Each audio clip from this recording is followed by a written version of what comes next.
Hello friends, welcome back to my channel Adam's cafe. ഇന്ന് നമ്മൾ ചെയ്യുന്നത് നല്ല ടേസ്റ്റി ആയിട്ടുള്ളൊരു പുഡിംഗാണ്. ഇതുണ്ടാക്കാനായിട്ട് വളരെ കുറച്ച് ഇൻഗ്രീഡിയൻസ് മതി. അതുപോലെ തന്നെ നമ്മുടെ വീട്ടിലൊക്കെ ഉള്ള ഇൻഗ്രീഡിയൻസ് ആണ് നമ്മൾ ഇതിനകത്തേക്ക് ഉപയോഗിക്കുന്നത്. കുറഞ്ഞ സമയത്തിനുള്ളിൽ നമുക്കിത് ചെയ്തെടുക്കാനും പറ്റും. അപ്പോൾ നമുക്ക് നേരെ വീഡിയോയിലോട്ട് പോകാം. എങ്ങനെയാണ് ടേസ്റ്റി ആയിട്ടുള്ള ഈ ഒരു പുഡിംഗ് തയ്യാറാക്കുന്നത് നോക്കാം. ഈ ഒരു പുഡിംഗ് തയ്യാറാക്കാൻ വേണ്ടിയിട്ട് ഞാനിവിടെ ഒരു പാനിനകത്തേക്ക് 1/2 ലിറ്റർ അളവിന് പാലെടുത്തിട്ടുണ്ട്. പാലെടുക്കുമ്പോൾ ഫുൾ ഫാറ്റ് മിൽക്ക് തന്നെ എടുക്കാനായിട്ട് ഒന്ന് ശ്രദ്ധിക്കണേ. പിന്നെ അതുപോലെ തന്നെ മറ്റൊരു ബൗളിനകത്തായിട്ട് നമ്മൾ കോൺഫ്ലോറാണ് എടുത്തിരിക്കുന്നത്. കോൺഫ്ലോർ ഞാനിവിടെ 5 ടേബിൾ സ്പൂൺ അളവിനാണ് എടുത്തിരിക്കുന്നത്. ഞാനിവിടെ മറ്റൊരു ബൗളിനകത്ത് കുറച്ച് പാൽപ്പൊടി എടുത്തിട്ടുണ്ട്. 5 ടേബിൾ സ്പൂൺ അളവിനാണ് പാൽപ്പൊടി ഇവിടെ എടുത്തിരിക്കുന്നത്. ഇത് നമുക്ക് കോൺഫ്ലോർ എടുത്തിരിക്കുന്ന ആ ഒരു ബൗളിനകത്തേക്ക് ചേർത്ത് കൊടുക്കാം. ഇനി നമ്മൾ എടുത്തു വെച്ചിരിക്കുന്ന പാലിൽ നിന്ന് കുറച്ച് പാലെടുത്തിട്ട് കോൺഫ്ലോറും മിൽക്ക് പൗഡറും എടുത്തു വെച്ചിരിക്കുന്ന ബൗളിനകത്തേക്ക് ഒഴിച്ചു കൊടുക്കാം.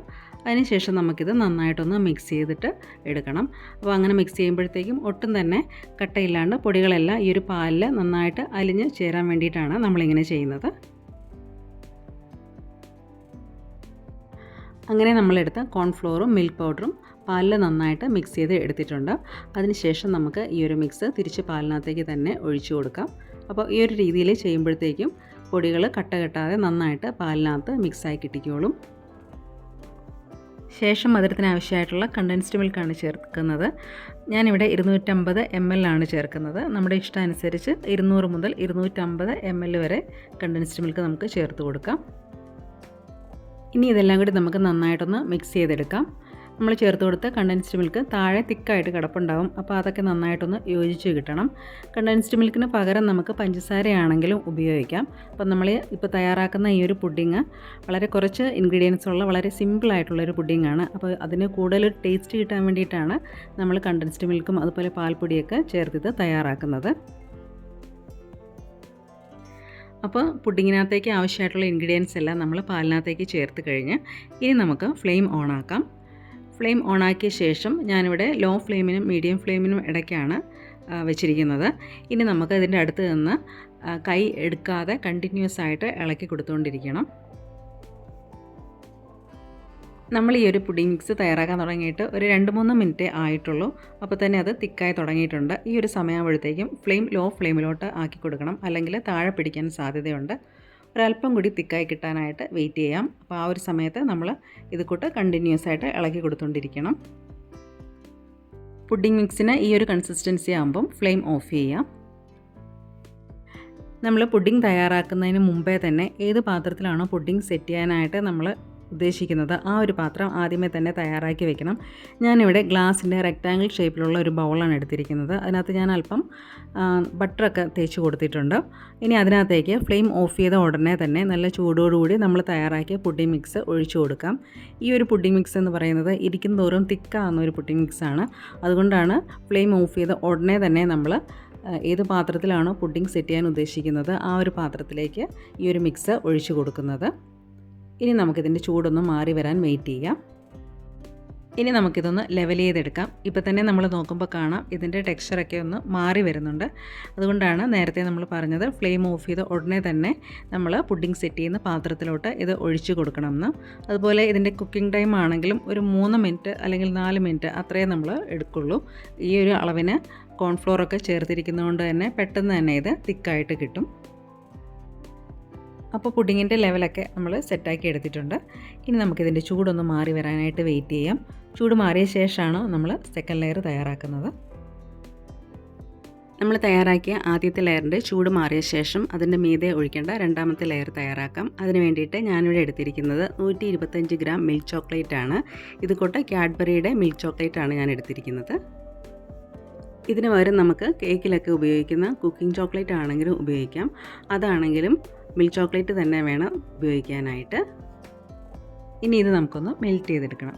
അതിന് വേണ്ടിയിട്ട് ഒന്നെങ്കിൽ നമുക്ക് ഡബിൾ ബോയിൽ ചെയ്തെടുക്കാം, അല്ലെങ്കിൽ മൈക്രോവേവിൽ ഒരു 45 സെക്കൻഡ് ഒന്ന് ചൂടാക്കി എടുത്തിട്ട് ഒന്ന് മെൽറ്റ് ചെയ്യിപ്പിച്ചെടുക്കാം. ചോക്ലേറ്റ് മെൽറ്റ് ചെയ്തെടുത്ത് കൊണ്ടുവന്നിട്ടുണ്ട്. ഇനി നമുക്ക് ഇതിനകത്തേക്ക് ചെറിയ ചൂടുള്ള പാല് കുറച്ച് ഒഴിച്ചു കൊടുക്കണം. നമുക്കത് ആവശ്യമനുസരിച്ച് കുറേശ്ശെയായിട്ട് ഒഴിച്ചു കൊടുത്താൽ മതിയാകും. ഇനി ഇത് നമുക്ക് നന്നായിട്ടൊന്ന് മിക്സ് ചെയ്തെടുക്കാം.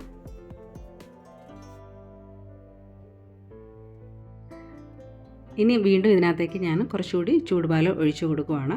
ആദ്യം നമ്മൾ 1 ടേബിൾ സ്പൂൺ അളവിലാണ് പാൽ ഒഴിച്ചു കൊടുത്തിരുന്നത്. അതിനുശേഷം വീണ്ടും ഒരു 2 ടേബിൾ സ്പൂൺ അളവിന് കൂടി പാൽ ചേർക്കുന്നുണ്ട്. അപ്പോൾ ഇതിൻ്റെ ഒരു കൺസിസ്റ്റൻസി എന്ന് പറയുന്നത് ഈ ഒരു പരുവത്തിൽ ആയി കിട്ടുന്ന രീതിയിലാണ് നമ്മൾ ഈ ഒരു ചോക്ലേറ്റ് റെഡിയാക്കിയിരിക്കുന്നത്. പിന്നെ നമ്മൾ ശ്രദ്ധിക്കാനുള്ള ഒരു കാര്യം, ചോക്ലേറ്റിലോട്ട് ചെറിയ ചൂടുള്ള ചോക്ലേറ്റ് ആയതുകൊണ്ട് തന്നെ നമ്മൾ ഇതിനകത്തേക്ക് ഉപയോഗിക്കുന്ന പാലിനും അല്പം ചൂട് വേണം.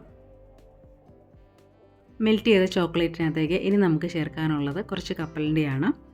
ഞാനിവിടെ വീട്ടിൽ തന്നെ ഡ്രൈ റോസ്റ്റ് ചെയ്തെടുത്ത കപ്പലണ്ടി 1/3 കപ്പ് അളവിനാണ് ചേർക്കുന്നത്. അതൊന്ന് സ്പ്ലിറ്റ് ചെയ്ത ശേഷമാണ് ഇതിനകത്തേക്ക് ചേർത്ത് കൊടുക്കുന്നത്. ഇതിന് പകരം നമ്മൾ കടയിൽ നിന്ന് വാങ്ങുന്ന പാക്കറ്റിലുള്ള ഡ്രൈ റോസ്റ്റ് ചെയ്ത കപ്പലണ്ടിയാണ് ഉപയോഗിക്കുന്നതെങ്കിൽ അതിൽ ഉപ്പുണ്ടാകാൻ പാടില്ല. ഉപ്പില്ലാത്ത കപ്പലണ്ടി വേണം നമ്മൾ ഇതിനകത്തേക്ക് ചേർത്ത് കൊടുക്കാനായിട്ട്. അതുപോലെ തന്നെ കപ്പലണ്ടി ചേർക്കുമ്പോൾ മുഴുവനായിട്ട് ഉപയോഗിക്കാതെ ഇത് കൂട്ട് 2ആയിട്ട് സ്പ്ലിറ്റ് ചെയ്തോ അല്ലെങ്കിൽ ഒരു ചപ്പാത്തി കോല് കൊണ്ട് ഒന്നുകൂടി ചെറുതാക്കി ചെറിയ കഷ്ണങ്ങളാക്കി നമുക്ക് പൊടിച്ച ശേഷമാണെങ്കിൽ ഇതിനകത്തേക്ക് ചേർത്ത് കൊടുക്കാം. ഇതിന് പകരം നമുക്ക് കാഷ്നട്ടോ അല്ലെങ്കിൽ ബദാമോ ആണെങ്കിലും ചേർക്കാം.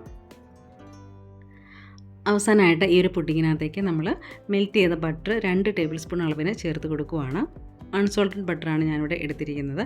നമ്മൾ ഈ ഒരു പുഡിങ് ഫ്രിഡ്ജിൽ സെറ്റാവാനായിട്ട് വയ്ക്കുമ്പം ഈ ഒരു ചോക്ലേറ്റ് ലെയർ കൂടി നന്നായിട്ട് സെറ്റാകാൻ വേണ്ടിയിട്ടാണ് ഇപ്പോൾ ബട്ടർ ചേർത്ത് കൊടുത്തത്. നമ്മുടെ പുഡിങ്ങിൻ്റെ ആദ്യത്തെ ലെയറിൻ്റെ ചൂടൊക്കെ മാറി വന്നിട്ടുണ്ട്. അപ്പോൾ ചൂട് മാറിയ ശേഷം ആണ് നമ്മൾ രണ്ടാമത്തെ ലെയർ ഇതിൻ്റെ മീതെയായിട്ട് ഒഴിച്ചു കൊടുക്കുന്നത്. ചൂട് മാറിയ ശേഷം ഫ്രിഡ്ജിൽ വെക്കണമെന്നില്ല, അല്ലാതെ തന്നെ ഇത് നന്നായിട്ട് സെറ്റായിട്ടുണ്ട്. ഇനി നമ്മൾ ചോക്ലേറ്റ് കൂടി ഒഴിച്ച ശേഷമാണിത് ഫ്രിഡ്ജിലോട്ട് വെക്കുന്നത്. അപ്പോൾ ഞാൻ നേരത്തെ പറഞ്ഞ പോലെ തന്നെ കപ്പലണ്ടിക്ക് പകരം നമുക്ക് ഏത് തരം നട്ട്സ് ആണെങ്കിലും, അതായത് കാഷ്നട്ടോ ബദാമോ ഏതാണെങ്കിലും ഉപയോഗിക്കാം. ഏത് തരം നട്ട്സ് ആണെങ്കിലും ഡ്രൈ റോസ്റ്റ് ചെയ്ത നട്ട്സ് വേണം ഉപയോഗിക്കാനായിട്ട്. അതുപോലെ അത് ചെറിയ കഷ്ണങ്ങളാക്കി ഉപ്പില്ലാത്ത നട്ട്സ് വേണം ഇതിനകത്തേക്ക് നമുക്ക് ചേർത്ത് കൊടുക്കാനായിട്ട്.